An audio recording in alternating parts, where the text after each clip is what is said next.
Assalamualaikum warahmatullahi wabarakatuh dan salam sejahtera kepada semua pelajar tingkatan 5 calon matematik tambahan SPM 2020 yang dikasihi sekalian. Pelajar-pelajar sekalian, sehingga ke saat ini kita masih lagi berada dalam tempoh Perintah Kawalan Pergerakan ataupun PKP. Walaupun kita sedang bercuti namun pembelajaran tetap kita teruskan Baiklah, sebelum PKP tempoh hari kita telah pun sempat mempelajari 3 bab, iaitu janjang, hukum linear dan juga pengamiran para pelajar sekalian, sehingga ke saat ini kita tidak dapat lagi menjangkakan bilakah sesi persekolahan akan dibuka semula supaya kita dapat meneruskan pembelajaran kita bagi tajuk-tajuk yang seterusnya Jadi sehubungan dengan itu pembelajaran kita akan diteruskan menggunakan pendekatan pembelajaran kendiri yang dijalankan di rumah masing-masing. Untuk tujuan itu, video ini dibangunkan khas untuk memberi bimbingan kepada semua calon SPM 2020 yang mengambil mata pelajaran matematik tambahan supaya dapat meneruskan pembelajaran bagi topik-topik yang belum sempat dipelajari sebelum ini. Para pelajar sekalian, diharapkan pembelajaran akan terus berlaku dan persediaan untuk SPM 2020 akan dapat dilaksanakan semaksimum mungkin Oleh itu, setia bersama channel YouTube Terjah Maths. Terima kasih.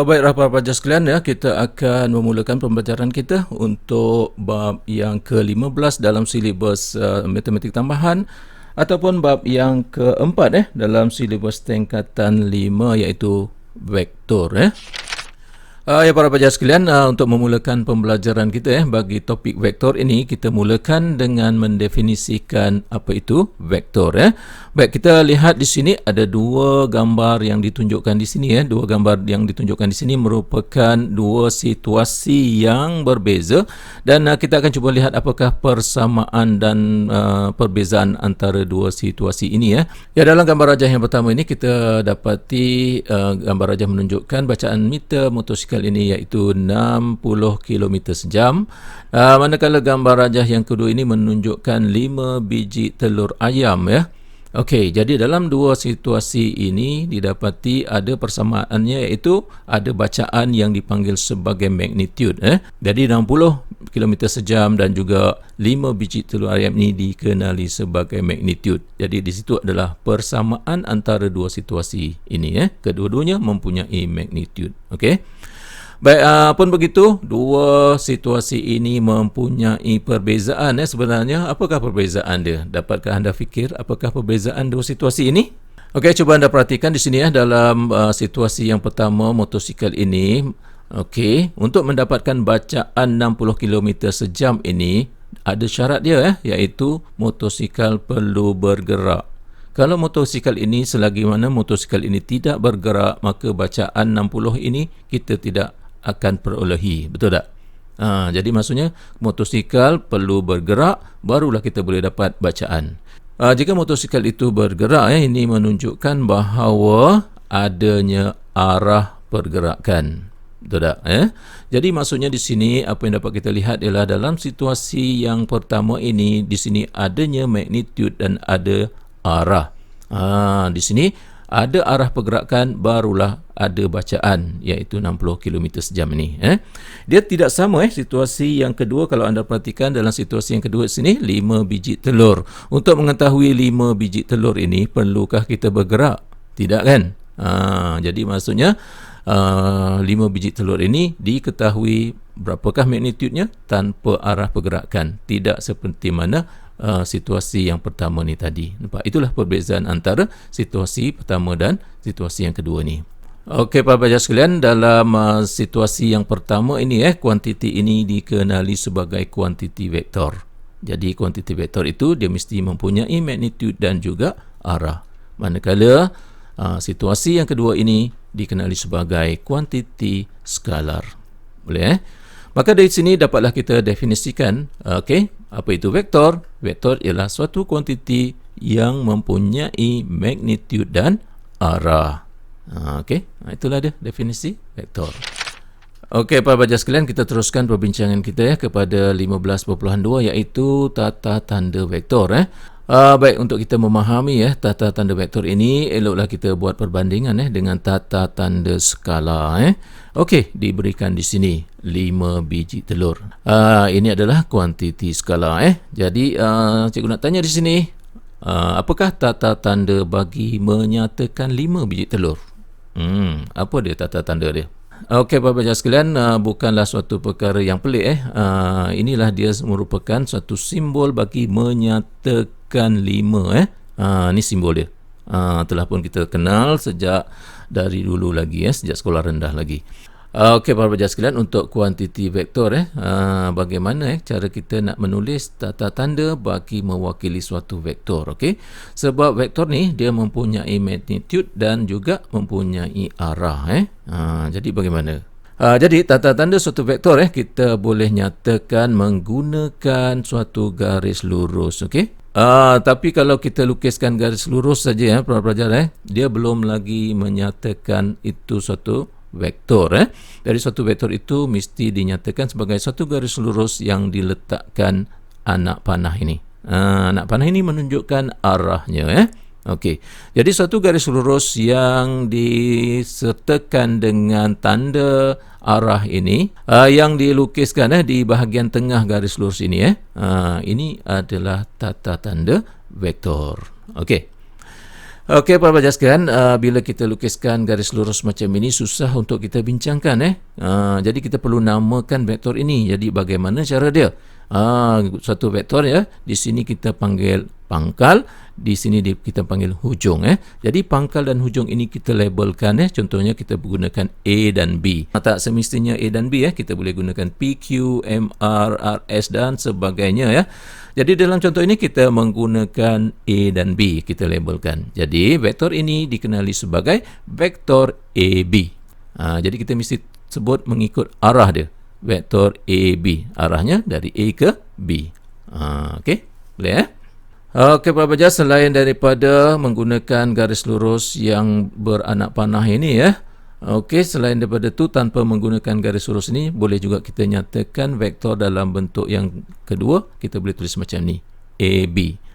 Tapi para pelajar semua, AB ini kan, kalau kita tulis AB, ini mewakili garis lurus AB, bukan vektor. Kalau kita tulis AB ni, supaya AB ini menjadi suatu vektor, kita mesti letakkan arah dengan cara kita tuliskan di sini anak panah. Nampak? Jadi kita tahu di sini bahawa vektor dia adalah vektor AB. Jadi di sini kalau AB tanpa anak panah, dia bukan vektor, dia merupakan garis lurus AB. Tapi kalau AB ada anak panah, ini menunjukkan dia suatu vektor yang dibaca sebagai vektor AB. Okey. Baik, itu cara yang kedua. Cara yang ketiga, kita juga boleh menggunakan huruf, sebarang huruf, U, V, P, Q dan sebagainya. Biasanya kita akan menggunakan huruf kecil. Contoh di sini, vektor AB ini kita wakilkan dengan satu huruf iaitu U. Ini dipanggil vektor U.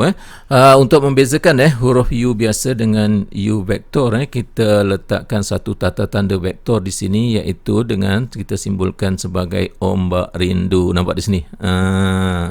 Jadi ombak rindu ni kita letakkan di bawah U bagi menyatakan U ini adalah vektor. Kalau tidak ada tanda ombak rindu ini, itu adalah U biasa. Okey.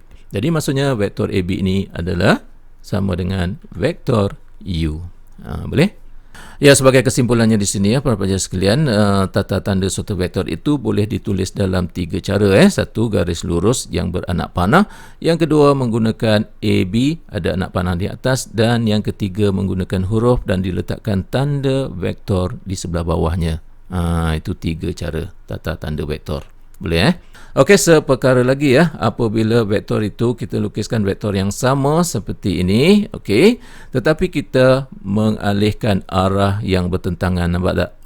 Kita menuliskan arah yang bertentangan, maka vektor ini ditulis sebagai vektor BA atau vektor negatif U. Ya, bagi suatu vektor negatif itu memberitahu kita tentang arah yang bertentangan. Okey, boleh Cikgu cakap laju, boleh faham ke ni? Kira boleh lah Okey, para pelajar sekalian, kita teruskan ke 15.3 ya, iaitu vektor paduan. Okey. Jadi untuk memahami konsep vektor paduan ini, kita bandingkan ya antara dua kuantiti, iaitu kuantiti skala dan kuantiti vektor ya. Okey, di sini diberikan 2 biji telur ayam, kemudian ditambahkan dengan 3 biji telur ayam ya. Jadi bila kita tambahkan, pastinya kita dapat 5 biji telur ayam. Okey. Jadi 5 biji telur ayam yang kita dapat ini dikenali sebagai hasil tambah. Ini adalah konsep hasil tambah. Okey. Okey, para pelajar sekalian, apa yang kita nak lihat sekarang ni ialah konsep penambahan dalam kuantiti skala ini, adakah ianya sama konsep penambahan dalam kuantiti vektor? Itu persoalannya. Baik, dalam kuantiti vektor ada juga apa yang kita panggil sebagai tambah. Vektor U tambah vektor V. Okey.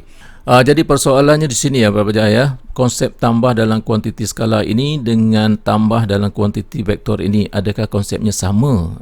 Itu persoalan dia. Okey, para pelajar sekalian, anda fahamkan di sini ya, kalau vektor U tambah dengan vektor V, apa yang akan kita dapat nanti ialah ini vektornya, nampak? Di sini ya selalu akan mengelirukan kita apabila kita mempelajari vektor, selalunya kita akan menyamakannya dengan skala. Sebenarnya vektor adalah satu konsep yang lain daripada skala. Okey. Jadi sekarang ni kita lihat kenapa hasil tambah vektor U dan vektor V dapat vektor yang berwarna merah ini. Sebenarnya konsep hasil tambah di sini antara dua vektor ini seperti ini Apabila U tambah dengan V bermaksud vektor U diikuti dengan vektor V. Jadi maksudnya di sini tambah di sini bermaksud diikuti dengan, disambung dengan vektor U disambung dengan vektor V. Okey. Itu maksud tambah di sini untuk vektor.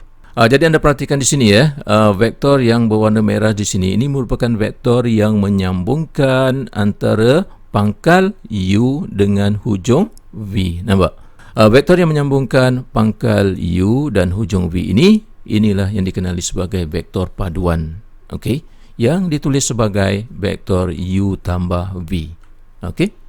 Di sini para pelajar selalunya menimbulkan kekeliruan Manakah mungkin kalau kita tengok panjang U tambah dengan panjang V, manakah mungkin panjang dia sama dengan panjang garis merah ni? Betul tak? Okey, sekiranya anda berfikir sedemikian, maknanya pemikiran anda sedang berada dalam kuantiti skala.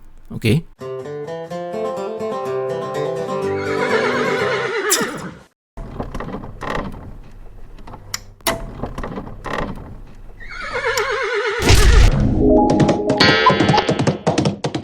Okey, para pelajar sekalian, setelah kita memahami konsep vektor paduan itu maka terbitlah suatu hukum di sini yang dikenali sebagai hukum segitiga. Okey, di sini dinyatakan sebuah segitiga yang dilabelkan sebagai A, B dan C. Okey, ini segitiga bukan vektor segitiga biasa. Okey. Baik, di sini dapat kita terbitkan suatu hukum seperti ini Okey, nampak di sini semuanya adalah vektor sebab kita ada tanda vektor di sini. Baik, cara kita baca seperti ini AB. AB merupakan paduan vektor AC dan CB. Sekali lagi cara kita baca ialah AB merupakan paduan vektor AC dengan CB. Okey. Di sinilah apa yang dikatakan sebagai hukum segitiga. Okey, para pelajar sekalian, nampaknya di sini konsepnya nampak mudah tetapi dalam jawapan peperiksaan ramai yang tulis salah di sini. Kenapa? Ramai yang kata macam ni panjang AB dia akan sama dengan panjang AC tambah dengan panjang BC. Itu bukan para pelajar, sebab itu skala, dan kalau betul sekalipun hukum itu memang tak betul sama sekali Okey, kalau lihat pada panjang memang tak betul sama sekali, tapi sekarang kita bercakap tentang vektor bukan skala. Ingat yang tu Okey. Jadi kan untuk memastikan apa yang anda tulis ini betul, begini petua dia kita lihat kepada pola dia. Okey, bagaimana cara dia? Begini. Kalau kita tulis vektor AB dimulakan dengan A, nampak? Berakhir dengan B AB. Maka dimulakan dengan A, berakhir dengan B, kemudian disambung di tempat yang sama iaitu C. Tu dia punya ciri-ciri dia.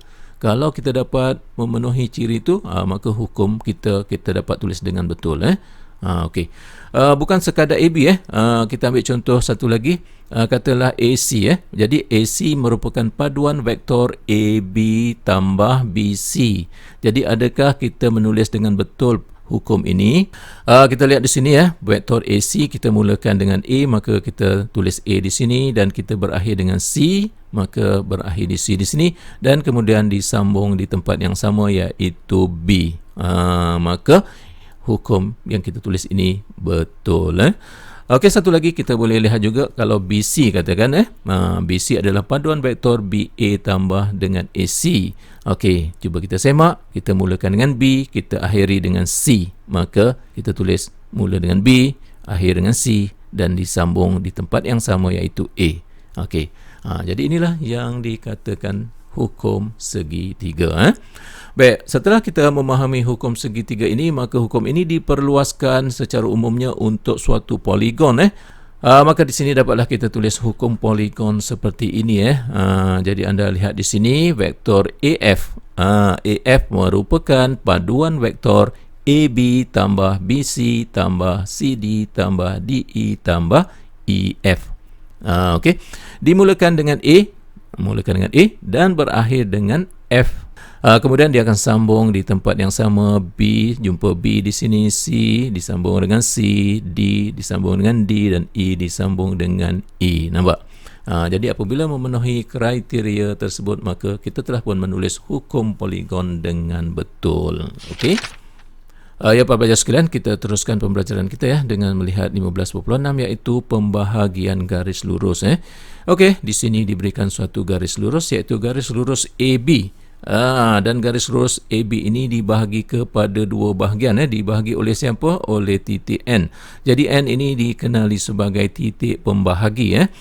Jadi N merupakan titik yang membahagi garis AB kepada dua bahagian dengan nisbah yang tertentu. Sebagai contoh, cikgu berikan di sini, nisbahnya ialah 2, 3. Nisbah ni 2, 3 ni adalah contoh saja. Kita boleh tulis nisbah ini dalam pelbagai, contohnya 1 nisbah 2, 3 nisbah 4 dan sebagainya. Okey. Jadi apa yang nak disampaikan di sini dalam situasi ini, kita boleh tuliskan nisbah iaitu nisbah AN, nisbah AB sama dengan 2 nisbah 5. Nampak AN 2, AB 5. Jadi kita boleh tuliskan AN nisbah AB sama dengan 2 nisbah 5. Jadi suatu nisbah itu boleh kita tulis seperti ini, iaitu menggunakan titik dua bertindih ini ataupun double dotted. Okey. Baik, selain daripada menggunakan titik dua bertindih ini, kita boleh menyatakan nisbah juga dalam bentuk pecahan. Kita boleh tulis seperti ini, AN per AB sama dengan 2/5. Okey. Baik, selain daripada itu, kita boleh juga menggunakan cara seperti ini, kaedah yang ketiga, di mana AB ni kita darabkan ke kanan, nampak? Okey. Dan kaedah keempat, kita juga boleh nyatakan nisbah ini dalam bentuk seperti ini, iaitu kita darab silang. 5 darab sini. Jadi 5AN sama dengan 2AB. Jadi di sini ada 4 cara ataupun 4 kaedah kita menulis suatu nisbah, dan semuanya memberikan pengertian yang sama, iaitu nisbahnya ialah 2 nisbah 5. Boleh ya para pelajar sekalian, dengan itu maka sampai di sini dahulu pembelajaran kita dalam tajuk vektor bagi siri yang pertama ini dan kita jumpa lagi dalam siri video yang kedua nanti untuk melihat beberapa contoh penyelesaian masalah yang berkaitan dengan vektor. Okey, jumpa lagi dalam siri video yang kedua.